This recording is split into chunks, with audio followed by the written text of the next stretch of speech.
আচ্ছা, আজকে যেটা তোমাদের দেখাচ্ছি দেখো, এটা হচ্ছে সিমলেস প্যান্টি।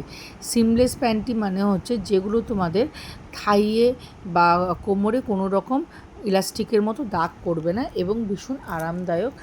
আর সবথেকে বড় কথা, লেগিংস বা জিন্স বা ওয়ান পিসের নিচে বা জিমে গেলে দেখবে অনেক সময় প্যান্টি লাইন শো করে, তো এই প্যান্টিগুলোতে সেই প্যান্টি লাইনটাও শো করবে না। এগুলো বিভিন্ন সাইজের হয়। মেটেরিয়ালটা হচ্ছে super cotton butter paper material. কথাটা শুনেই বুঝতে পারছো, butter like smooth and butter like soft, মানে তুমি হাতে পেয়ে বুঝতে পারবে না যে এটা প্যান্টি না এটাকে অ্যাজ আ ন্যাপকিন ইউজ করবে, মানে এত পরিমাণে এগুলো সফট হয়। এগুলো 2-3 দিন পরে থাকলেও ফিল করবে না, মানে 2-3 দিন পরে জার্নি করলেও ফিল করবে না যে কিছু পরে আছো, জাস্ট পরে ভুলে যাবে যে তুমি প্যান্টি পরেছো। এগুলো অল সাইজ অ্যাভেলেবেল, একদম এক্সট্রিম স্মল থেকে up to 4XL 5XL size অবধি অ্যাভেলেবেল আছে। বিভিন্ন কালার অপশানস আছে, তোমরা দেখতেই পাচ্ছ। আরও অনেক কালার অপশানস তোমরা বাই হোয়াটসঅ্যাপ সাইজ অনুযায়ী পেয়ে যাবে।